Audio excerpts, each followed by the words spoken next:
Hello, listeners, and welcome to another episode of Subscription Scaled. I'm your host, Nick Frederick. With me today is a special guest. We have Andrei Rebrov, who is the CTO and co-founder of Scentbird. Andrei, welcome to the show. Hello, Nick, and thanks for having me here. Absolutely. Thanks for coming on. So let's start at the beginning here. Tell us a little bit about yourself, your background, and how you came to become a founder of Scentbird. Absolutely. So I'll start with my university because people usually make fun of me in my current position. I'm originally graduated from Aerospace University. So people ask how rocket science can now work in a subscription company and sell perfume online. And the truth is, I always mathematics and computer science, and that's what I do at Scentbird because we have this recommendation engine that helps people to find perfume that they gonna, and it requires a lot of development to actually create a subscription platform to sell this perfume online.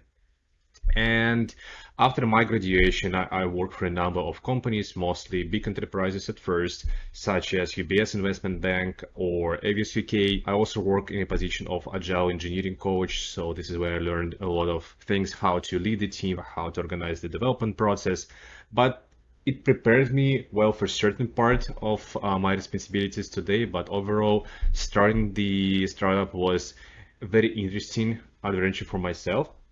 And it all happened by surprise because I was curious about hackathons, how to organize them. So I went to one of them, and 2 months later, one of the organizers sent me an email and he said, "Hey, Andre, we are looking for a CTO who can create the recommendation algorithm and lead a team of engineers. And we would love to sell perfume online." And I said, "Sure, why not? Sounds like a great, great idea." So that was in 2013, and 8 years later, here I am. Wow. 8 years into it. So tell us a little bit about the journey. How has your role changed within the organization, and what's in the evolution of Scentbird over those 8 years? Okay, so originally when we started Scentbird, we had a very different idea in mind. It still was how we can make it easier to buy perfume online, because usually when people purchase fragrances in online stores, it is in most cases a replenishment. You know what you like, so you purchase it in a bigger volume and you just replenish what you have at home. We had a different idea. So instead of going to online to a retail store and get sprayed in your face, why don't you sit at home, pick something that you gonna try it risk-free, and if you like it, you can keep it. So it was try before you buy idea, and we were inspired by Warby Parker a lot. So we tried this for a while, for almost a year to be honest, and it didn't work out well. And we decided not to abandon the space of fragrances because we learned a lot of things and what people do in regards to perfume purchases. And then it just spurred up people telling us, "Hey, I have this situation when I have 3, 4, 5, 10 bottles of perfume, half full, sitting on my desk, and they will never go out. Some of them already Right. changed the smell, some of them I don't like anymore. I cannot throw them anyway, and I already feel guilt." So we come up with this concept of perfume graveyard, and then we actually created Scentbird subscription. So for 15.95 a month, you get a monthly supply of your favorite perfume. And this is how it's all started in 2014 already. And yes, since then my role changed significantly, and people are saying that every 6 months you work, if you work in a startup, you work in a new company every 6 months, and it is true because initially, for more than for about 2 years, I was the only one developer there. Then we started to hire, so I became team lead. Then once we got like I became this team lead in terms of responsibilities. Then when we had more people already, I was responsible for the overall process of delivery. And then company became bigger and bigger, and I shifted more into planning, budgeting, resource allocation and management, things like that. But I still do coding from time to time because this is my passion. Yeah. Yeah, I've heard that from everybody who has ever been in engineering, that somewhere along the way they took on more and more responsibilities, but love to still get back in there, get their feet wet, sharpen those skills, and make sure you still got it. So that's a pretty common thing that I hear. Tell us about, so how do you get consumers to understand quickly this new concept of of consuming scents or perfumes in a way that, to your point, you said it there. People go out, they buy the bottles, they sit on the shelf, they probably have them for years. Some bottles they never completely use, but that's been the way that's been sold for just about forever. How do you Hmm. communicate that to customers and get them to understand this new way of consuming it? Hmm. That's a good question because most likely you heard signature this signature perfume, signature scent, and it's been in place for a while already. It says that at some point you'll find your signature scent and you'll have to live with it for forever. And that's the assumption that people have to have just one perfume. And this is not true because when we started to learn things, we found this research that said more than 50% of American women actually have from 5 to 7 perfume at home. So that gave us an idea that consumers love to try different scent. But here's the problem. When you go to the store, yes, you can get a sample, but it will only last you, I don't know, 3, 4, 5 sprays maybe. Yes, you are able to spray perfume on your skin in a store, but that's not a real trial, if I may, because eventually everything smells the same in the store.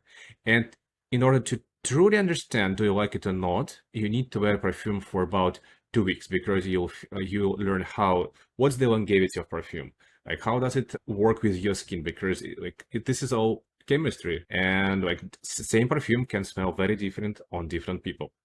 So you need to give yourself some time to understand, do you like this perfume or not. And then again, there is another problem with buying perfume. If you open, you cannot return it in the store. Once you bought it, you have to open it, you have to try it, but then it's almost impossible to return it to the store. Unlike clothes, unlike gadgets, it's not possible. And perfume, they cost a lot. Like on average, designer perfume costs you from 100 to 150, and it just go up. And right now on our platform, we have perfume that costs 500, 600 in retail store. And a lot of people would love to try them. And again, another problem here, if you live in New York City, yes, like pre-COVID time, you can easily go to any Sephora or any Nordstrom around there and get access to hundreds of different perfumes. If you live in suburban area or you might live in Midwest, it's not that easy to get access to that many different perfume names. So would you risk spending $100 or $200? Most likely no. And that was our initial proposition. For $15, we were giving you access to hundreds of different perfumes. And if you don't like it, that's not a big deal because it's not that's not that much money, and you can always give them to someone or give to a friend. And that was the whole idea. That was the whole proposition. On top of that, we were different as a subscription company since day one. Instead of sending you something random, like most of the subscription boxes do, we implemented this Netflix queue. That's why a lot of our customers call us Netflix for perfume. You control what you get month over month. So that gives you more comfort in choosing the perfume. Gotcha. Okay. So as the more I use the product, the more I get different scents and can rate them. I can put a queue, and then if I want to keep getting the same one every month, I can keep getting that or try it out with different things. Is that kind of how that works? Yes, that's right. How have you seen customers interact with that? Do you have some that kind of set it and they're like, all right, these are the things that I want, send me these every month? Or do you see more customers going, no, I want to try out a lot of different things? That's actually a good question because fast enough, we spotted this pattern. When people usually come to the platform, they start with something that is either expensive in retail or something that is advertised a lot. So for a good example, Creed, very popular perfume. You see commercial about it everywhere. So once we added to the platform, almost immediately it became out of stock. People were really waiting for it. And we see this pattern for the first 2, 3 perfumes, maybe. People try something famous, something they heard of, but after that, they become adventurous and they're really open to try different scents, even niche perfume that are unknown for the majority of US consumers. So that was very interesting for us to observe. And like, that's the fun part. Like we have a lot of niche perfumes, and the nature of them, people either love them and they give it 5 stars, or it's so unpredictable for them they give it 1 star. But yes, people like, eventually people get in this adventure of trying new scents.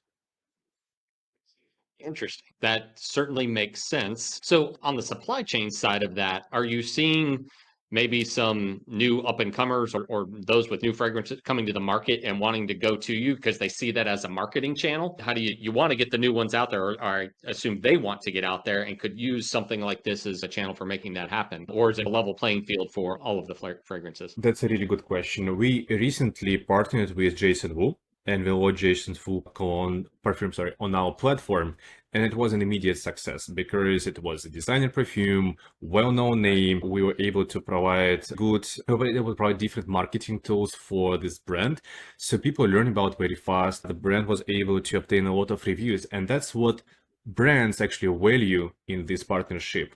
Unlike traditional retail, we were able to get back with thousands and thousands of reviews. So it is very beneficial for the brand, either big one or small one, to launch perfume on our website because uh, it usually takes 20 to 25 days from the moment when we charge recurrent customer, to the moment when we get the review. So in 25 days, you can get several thousand of review, understand what people like about your perfume, or what do they say about your perfume, and what they value about the perfume. And this is very important for the marketing department of the brand because they can later use the same wording in the commercial. And true, kind of like in the store, their fragrance is being compared right side by side with other ones. It's not like they're trying to just get them to go buy that one, maybe from a retailer, but it's actually being compared to others. So they're getting that kind of feedback against others in the market. That's right. Yeah. Okay, let's talk a little bit about like delivery of the product. Once somebody comes to the site, so this is something they want to give a try. Talk to us about how you've evolved the fulfillment of this, right? Because each comes in its own a canister that you guys make, right? You're not actually Mhm. giving them a bottle of the perfume off the shelf, so to speak. So talk to us about how that product fulfillment Mhm. works. Mhm. Um, Actually, like the logistics and operation part is my next favorite thing of the business after the technology. That's actually one of the most complicated part of the business because we do what is called a repackaging of the perfume. And when we started, we were a small startup, so the only way for us to obtain these perfumes was to go to the wholesaler, purchase traditional retail bottles, crack them open, and then refill into the smaller volume. And even when we started, we're not able to open the perfume bottle because perfume evaporates, again, chemistry. So we had to spray from big bottle to a smaller one, our 8 milliliter bottle. No So way. eventually, Really? yes, eventually we had this really strong fingers in our early days. Yeah, it's still one of the warmest memory of our like sitting small kitchen of our startup accelerator at night spraying these perfumes. But eventually we became bigger and we started to work with 3PL providers and they were doing the repackaging and the fulfillment for us as well. And the fulfillment for us falls into two different buckets because we have new subscribers and we have recurring subscribers. So for new subscribers, in order to make the experience amazing, we have to ship the product as fast as possible. And like, the package itself is slightly different. So the first package contains not only the small glass vial, but also an aluminum atomizer, or an aluminum case, a card about our service, a card about the perfume itself. And then depending on the marketing offer, it could be a gift with purchase or some other stuff. And we usually ship it as fast as possible.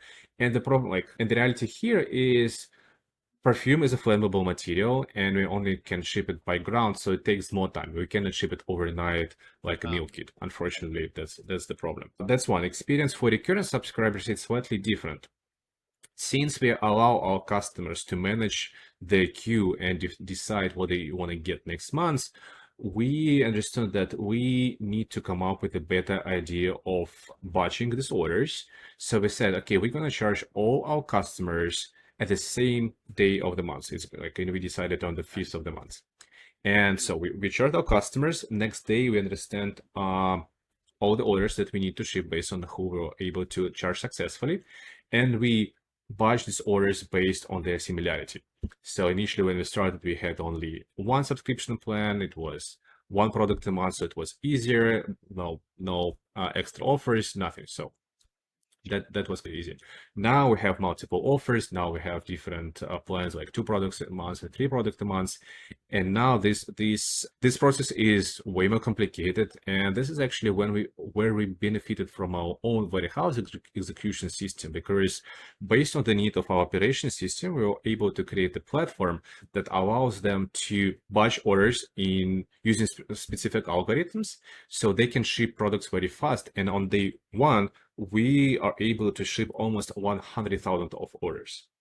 And in total, we ship more than 300 orders under 10 business days. And this is the experience that we are trying to improve every day, and we even think about automation in the warehouse. But again, when we started, we were working with 3PL providers.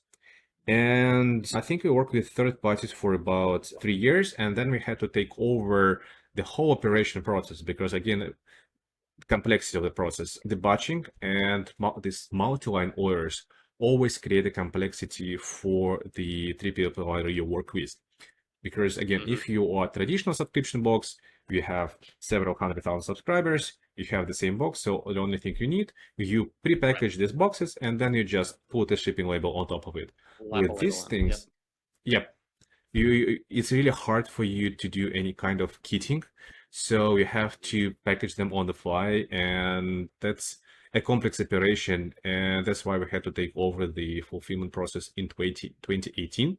And now we do it all by ourselves. Gotcha.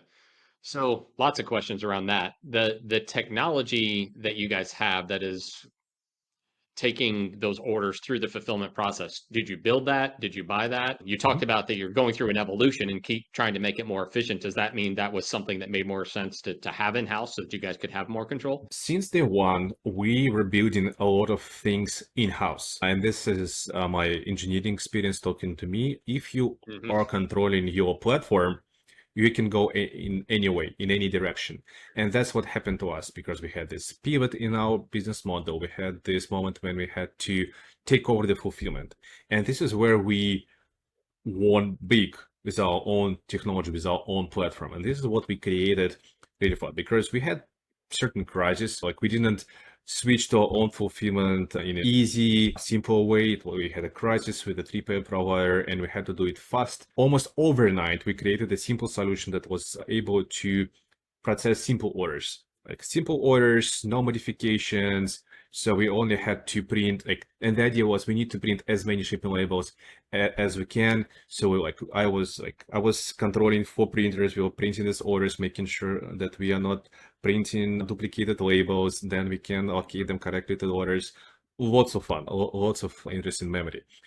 And like, this is actually where the engineering part of our company starts, because from the front, the company looks very simple. Like, you just sell perfume online and then you just ship these orders. But what happens, we charge our customers on the 5th, and the next morning at 6 a.m., our operation starts. So the truth is we have a very short window of operation when we need to combine all these orders, process them, batch them, split them into groups, give them to the ops team.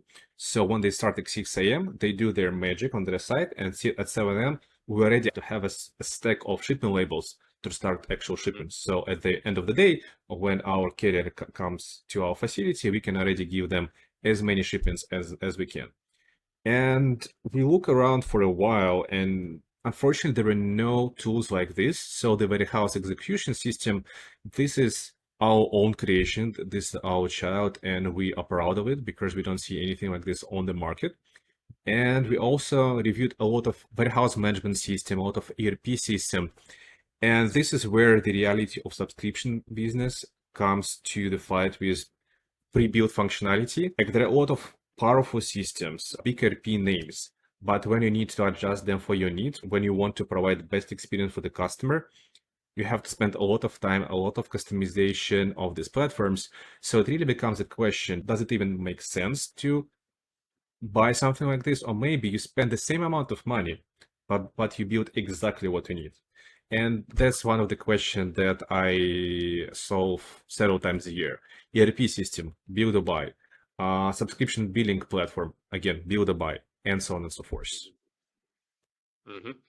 Yeah, I'm glad you brought up that situation about the things that go into making that decision around build or buy. Are there any different criteria when you're talking about ERP or you're talking about your billing system or other components, maybe the web platform that go into those decisions? Of course, first of all, volume. Volume is a big part of subscription reality because when you're traditional e-commerce, you have your transactions spread it out across the whole month. In subscription business, unless you charge people on anniversary date, for example, this is what Dollar Shave Club does. But again, they have so many customers that they can allow themselves, and their order bill of material is a little bit different from ours. So we have to bill customers on one day. So it creates a certain volume of transaction that should happen at a single day, and then we have to process them again very fast. So then it become a question, okay, when we compare different billing platforms, who of them is efficient enough, fast enough so they can process our volume? Same question goes to the ERP system. And this is actually where we had a lot of issues last year when we started the current implementation process. A lot of big names, they're not suited for the real time. Like, yes, at the end of the month, your finance team can successfully close the month and present you the book. But if you want to achieve real time, then most likely you work with different WMS solution and then provide financial data, upload financial data into the ERP system. So that's what we learned last year. And again, another interesting fact of subscription businesses, especially physical box, you cannot prorate physical box. It's either shipped or not. And this affects how you do upgrades, downgrades, and all the subscription plan customization. Because, for example, my subscription, like you ship the box, and then customer wants to upgrade. How do you calculate the upgrade? Do you consider the previous charge or not? And for example, customer wants to wants to upgrade to another prepaid plan, but he or she already was in this plan for a month. How do you do this whole calculation? And this is where you again compare different billing platforms.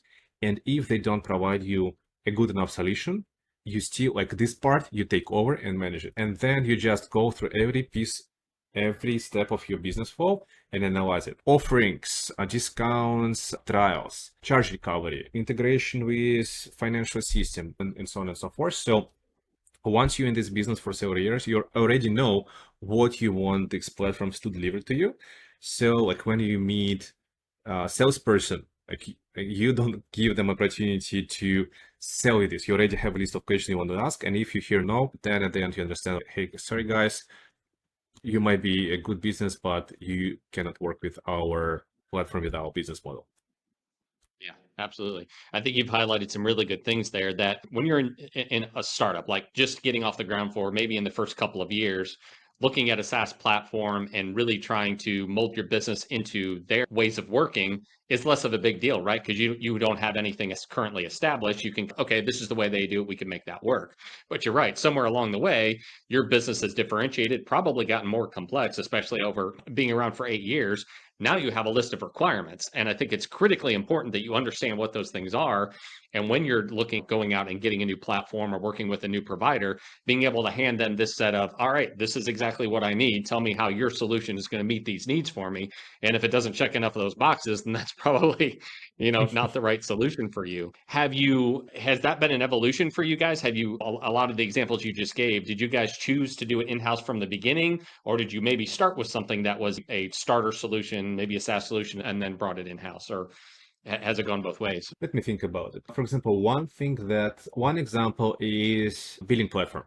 So in our history, we tried 4 different billing solutions because like our requirements changed. We faced specific problem and the current provider wasn't able to solve it. So now we are on our 4th platform. And like this time, like we were really close to maybe this is the time when we need to build a thing because we know exactly what we wanted to do. But then one of the platform, like our existing partners that we really like, they have couple of great features that we said, you know what? We don't know how to do it, and we want this feature.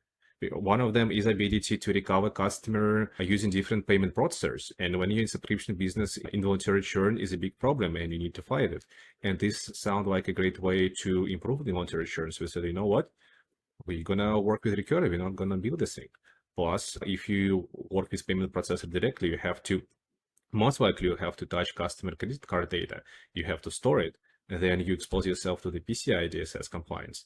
You expose yourself to lots of hackers, security issues. And I don't want this. I don't want to wake up in the middle of the Yeah, night who wants that? by one of my developers calling me say, hey, you know what? Our customer data is on like this hacker website. We were hacked. Like, I don't want to be in this situation. So Right. that was the reason, you know what, like we're gonna do this. A referral program. Like we were using a referral program like that we built in-house, but now we are at the point when we want to work with a third-party solution because we want to give some tools to our marketing team so that they can play with it. They can do different A/B tests. They can play with the offering. They can play with the wording there. Same for the email marketing. When we started, we were using a simple platform, trying to remember the name, but it was working on top of the Amazon Simple Email Service. Very cheap, very flexible, more or less developer friendly. But from marketing it on our side, for marketing on our side, it's already a problem because like, we have hundreds of different campaigns, different sequences, different A/B test focuses. So by working with the different provider, more sophisticated provider, more expensive provider, we can achieve more. So then it became the question, okay, like, what is our core competency and what is the most important customer value that we can provide? And for us, we have several pillars.